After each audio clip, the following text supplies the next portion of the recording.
আমরা মসজিদের ফির সাহেব, আমরা মসজিদের ইমাম সাহেব বুঝিল ফির কি জাত ফির পরীক্ষা হলি ওই ঘুরে বুঝাই বাজাইয়া কইছেন তোরে আমরা মরাশা যাইয়া কাফন মিন্দে লিয়া যাইম গিয়া কইম জনজা করুকা আর যেমন জনজাত লাগবা উঠিয়া দিবে দৌড় বুঝরানি আতাইতে দারোগার লোকে আথানি মাত বুঝরানি বাসা হবে ইগুরে বুঝাই বাজাইয়া লিয়া ইচ্ছা আসরের নামাজ পড়িয়া আল্লাহর ওলি হুজরাত আয়া কইছেন ইমাম সাহেব একটা মানুষ তার অভিভাবক কেউ নাই জানাজা পড়াইবার মতো আপনি নামাজ খান পড়াইতে আল্লাহর ওলিয়ে 3 বার দুয়ারেন কথা কইন আমি পড়াইতে লেজিয়া লেবালা ওরে বুঝিয়া কয় জানাজা আমি পড়াইতাম লেজিয়া বালা করে কো আমি জানাজা পড়াই মতো লেজিয়া আপনি পড়াইতাম লে যাও গিয়া খাতার সুজা কর খাতার সুজা করিয়া গেলে আল্লাহ আকবার আরম্ভ হয়েছে এগুলোকে মাত সালাম ফিরাইবার দিবে দৌড়ে আল্লাহর ওলিয়ে জানাজার নামাজও খাড়া হইয়া তকবীর দিতা 4টা দিছেন 5টা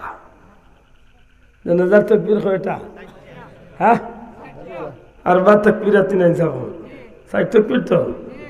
দিছেন 5টা এর মাঝে একগে উঠিয়া কই দিছে কয় কি জাত ইমাম রাখলাই রে জানাজা যাই তকবীরে 5 তকবীরে কি জাত জানাজা আল্লাহর ওলিয়ে কিচ্ছু না মাতিয়া তাইমতা নুজরাত শুনি হিগুলোকে মাতা ছিল বলে বড়া যেমনে সালাম ফিরাইবার দিবে দৌড় আস্তে গিয়ে উঠিয়া কয় বেটা জানাজা যেসা তো কি গেল দৌড় দিবার কথা বে ইগুলো ওড়ে নাকি ওই গিয়ে ঠেলাম আল্লাহ উঠোস না কি তো ইগু ভাত তৈরি গেছে যেমনে দেখছো নিগুর মেইন চুইস এখন তো চাচাইন তোর পড়ছে খান্দন দৌড় মারিয়া হুজরাতকে আল্লাহর ওলির ভাব ধরিয়া কই সাহেব মাফ করি দেখা আল্লাহ আস্তে মাফ করি দেখা ভুল করি লাইছি আল্লাহর ওলি এখন পয়লা 3 বার দুয়ারলাম আমি জানাজা পড়তাম আমারে তোমরা মানলাই না আমার যদি পড়াই না তেও সমস্যা মসজিদের ইমাম একটা বেটাইন দেখুন জানো বাড়িত বললোকে পারে না দুসাইয়া সাড়ানিত লাগি যায় মেসা হলে আমি ইতারে কই মাউগা খানা বউয়েও রন্দি গেছে হিনে পারে না বাবার দেখাইতো সারা ভাল লইয়াই মসজিদ খো ফাল ফুলা তো আল্লাহর ওলিয়া কইলা ওটাই আগে 3 বার দুয়ারলাম রে কথা কান শুনলাই না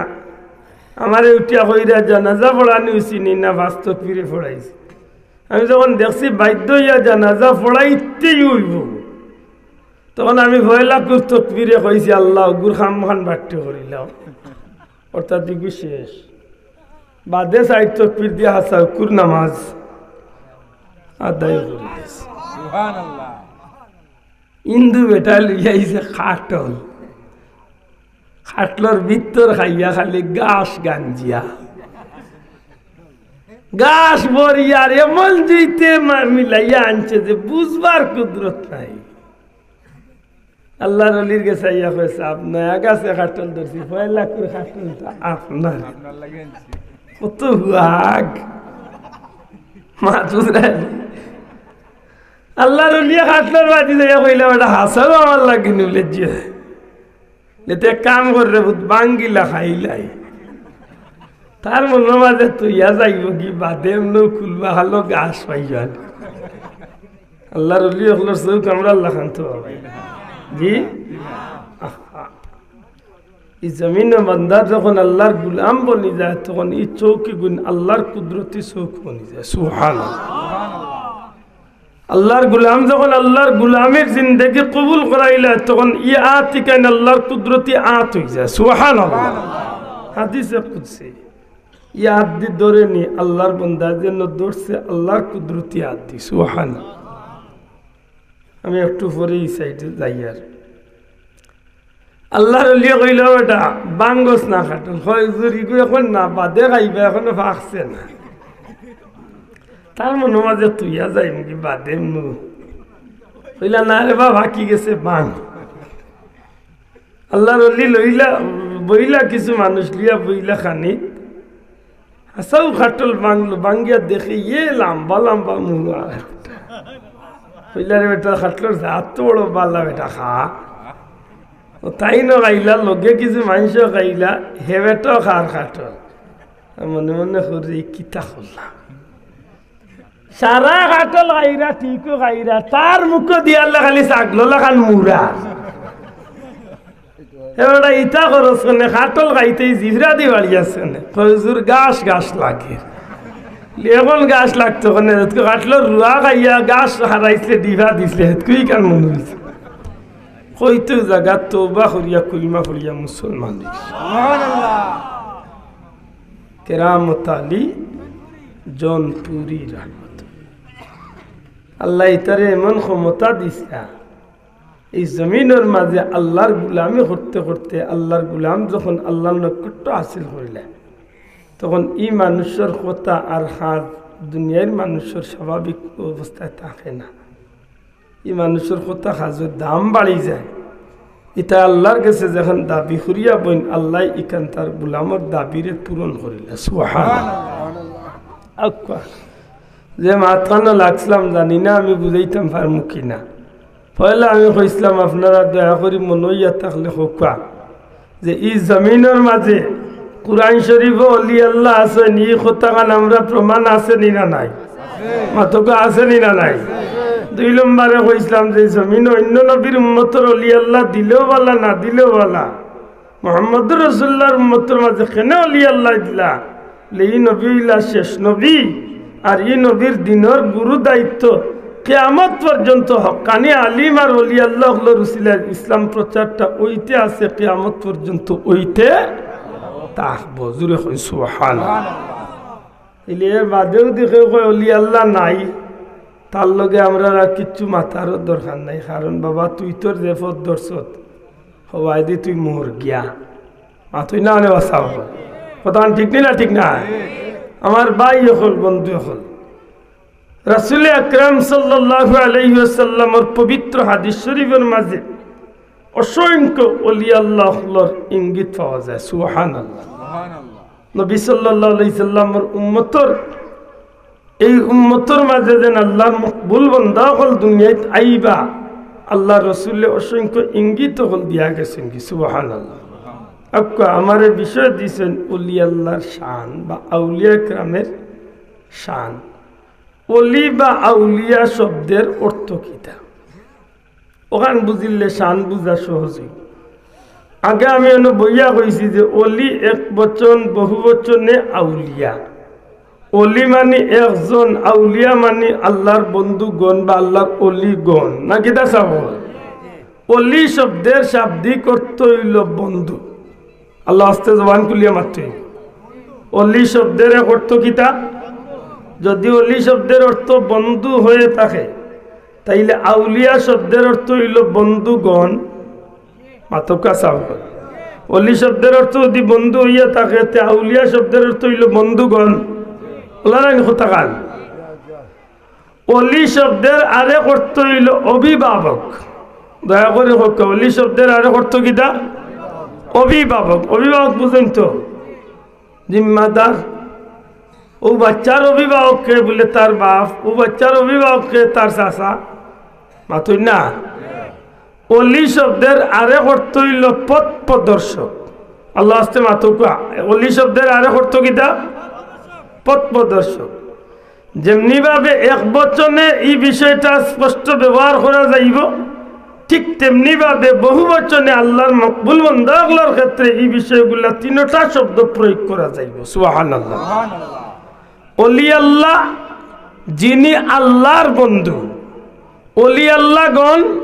অর্থাৎ যিনি আল্লাহর বন্ধুগণ সুবহানাল্লাহ ওলা লাইন কথা খান ওলি আল্লাহ অর্থাৎ আল্লাহর বন্ধু সে আল্লাহর বন্ধু যেই নমাজ পড়েন না রোজা রাখেন না মদ খাইন গাঞ্জা খাইন নাফরমানি করেন এই না আল্লাহর বন্ধু জি না দুশ্মন মাতকা এই না আল্লাহর বন্ধু না দুশ্মন দুশ্মন আল্লাহর বন্ধু খে বলে যেইন আল্লাহর গুলামি করিয়া আল্লাহর সন্তুষ্ট অর্জন করিয়া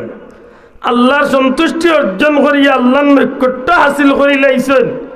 আসলা এই স্বাভাবিক বান্দার স্তর বান্দা দয়া করে শব্দটা কইছেন বান্দা শব্দটা কিটা বান্দা বান্দা আমরা বুঝি তো, বন্দা কই না নি? বন্দা শব্দে কিতা বুঝায় বলে যিনি বান্দেগি করেন, যিনি বন্দেগি করেন আল্লাহর, তারে কয় বন্দা। কার বন্দা? কার বন্দা? আল্লাহর বন্দা খেয়ে বলে যেন আল্লাহর গুলামি বা আল্লাহর বন্দেগি করেন। আমরা সব বান্দা, যদি আমরা আল্লাহর গুলামি করিতে আমরা বান্দা, আর যদি গুলামি না করি তে বন্দা নাই, বেন্দা মাত্তা নাই তো না। বন্দা কইতে পারবা? বন্দা খে বলে বন্ধ হইলা যেইন আল্লাহর বন্দেগি করেন এই নইলা বন্দা। মা তো গা চাব কথা ঠিক না? ঠিক না? এখন আমি যদি আল্লাহর বন্দেগি না করিতে আমি বন্ধ হইতাম পারছি তো? আমি কি তো ইয়া দুয়ার বেন্দা না যে সাথে আমি এখান দেখার দরকার নাই। তে বন্দেগি যেন করেন যদি বন্দা হইন তে বন্দা তো নে বন্ধু কিলা হয়। আমার বাঙ্গা গলার মাথা নাই বুঝা যাননি সাফ। বন্দেগি তো নে বন্দা, বন্দেগি করিয়া যদি বন্দা বনয় তাইলে বন্দা তো নে বন্ধু কিলা বনয়। আপনার লগে আমার সম্পর্ক আজকে পরিচয় যাও কিন্তু আপনি আবার বন্ধু বনি গেছেন নি? জি না, আজ খাতি রইল, 2 দিন বাদে চাটা খাইম, আরো 2-4 দিন বাদে আপনি আমারে দাওয়াত দিবা, আমি আপনারে দাওয়াত দিম। আস্তে আস্তে সম্পর্ক গাঢ় হইছে। কয়েক বছর বাদে মানুষে জানি লাইছে যে অমুকর বন্ধু অমুক। মাত্তা নাই চাও। যখন বন্ধু বনি যায় তখন গিয়া বন্ধু বন্ধুর লোকে যে সম্পর্ক গড়িয়া উঠে, অনেক বড় বড় লেনদেন বন্ধু বন্ধুর মাঝে চলে। মাত্তা নাই কথা না? পয়লা দিনও লেনদেন শুরু। আজকে যদি আমি কই বলে ভাই তোমার তো পরিচয় হইলে বাইরে 2 লাখ টাকা দিবা হয়তো ওইবারে বাবাই গো ডাকাইত্রি মাতই না। খুব ভালো বুঝন জানো, বান্দা যখন আল্লাহর বন্দেগি করাত লাগে, আল্লাহর গুলামি করিয়া যখন আল্লাহর বন্দায় এই জমিনের মাঝে আল্লাহর সন্তুষ্টি অর্জন করিয়া জীবন চালায়, তখন বান্দা হিসাবে তার স্বীকৃতি হয়। আল্লাহর বান্দা হিসাবে যখন এই মানুষটা জীবনের মাঝে পরিপূর্ণতা লাভ করিলায়, আর এই সময় গিয়া যখন আল্লাহর সন্তুষ্টি অর্জনের ক্ষেত্রে ফরজ বিধানগুলা মানার পাশাপাশি আল্লাহর হুকুম মানা ফরজ। আমি চা গরম পানি কিচ্ছু না, বই মাত বুঝা যার তো কোন রকম হইছে। ও পয়েন্টটা একটু বুঝতেই হবে, ও পয়েন্টটা বুঝলে বাদর পয়েন্ট একটু সহজ। বান্দা হিসাবে বন্দেগি করিয়া যখন আপনার জিন্দগিটা চালাইবা, তখন আপনি আল্লাহর বান্দা আল্লাহর মাঝে একজন প্রিয় বান্দা বন্দা। জুড়ে কই সুবহানাল্লাহ। কারণ আপনি পুরাপুরি ক্লাস নিছেন, আপনার উস্তাদের কাছে আপনার একটা পরিচিতি আছে যে বাচ্চাগু পড়াত বাদক যে ছাত্রক ক্লাস মিস করে না। মাথান বুঝাইতে পারছি না? এই ছাত্রর উপরে উস্তাদগুলোর আলাদা একটা মন থাকে না? থাকে না? তাখানি যাব কল একজন মানুষ সাধারণ অবস্থায় জিন্দগি করিয়া কাম নাই বেশি কাম করবার, কোন রকম 5 ওয়াক্ত নামাজ যখন পড়ে, তখন এই মানুষটা আল্লাহর বন্দেগির মাঝে মাথাটারে ঠিক রাখে। বান্দা হিসাবে এই মানুষটা আল্লাহর গুলামের তালিকাত নাম লেখাইয়া বান্দার স্তর টিকিয়া থাকে। সুবহানাল্লাহ। তখন এই মানুষটা বান্দা হিসাবে অন্তত তার পরিচয়টা আল্লাহর কাছে তুলিয়া ধরতে পারে। যখন বান্দা বন্দেগিরে সঠিকভাবে আদায় করে গিয়া সঠিক জিন্দেগি করতে গিয়া আল্লাহর হুকুমের ভিতরে গুলামি করে তো করে আরবার আল্লাহ যেখান কইছেন না এমন কিছু খামর সইচ্ছা নিজে করে। আমার কথা বুঝাই তৈলে ছোট্ট এক উদাহরণ দেই, মনে করে কিছু সহজ হইব দিতাম নি চাব। মনে করেন আমার বাড়ি বেসুগঞ্জ, আপনারা বাড়ির সবচেয়ে ধনী বেটার বাড়ি আমি চাকরি নিছি, বেতন কত 5,000 টাকা। বুঝুন জানো, এই বেতনে আমারে রাখছেন, আপনি আমারে মাস ফুললে 5,000 দিতা, ডিউটি গীতা সকাল 10টা তো বিকাল 5টা পর্যন্ত আপনার দোকানদারি আমি দেখাশোনা করতাম। বুঝুন জানো, যখন আমি আমার এই দোকানদারির ডিউটিটা 8 ঘন্টা বা 10 ঘন্টা আমি ঠিক টাইম মতো করিলাই, তখন তো আর আপনার কোনো অভিযোগ আমার উপরে থাকার কথা নাই, মাত্তা নাই ভাই, না কোনো অভিযোগ থাকবো? কিন্তু না, যখন আমি 5 ঘন্টা আপনার ঠিক টাইম মতো ডিউটি করি, ডিউটি শেষ করার বাদে আমি ইচ্ছা করিয়া আপনারে আরো 2-4 ঘন্টা সময় দেই,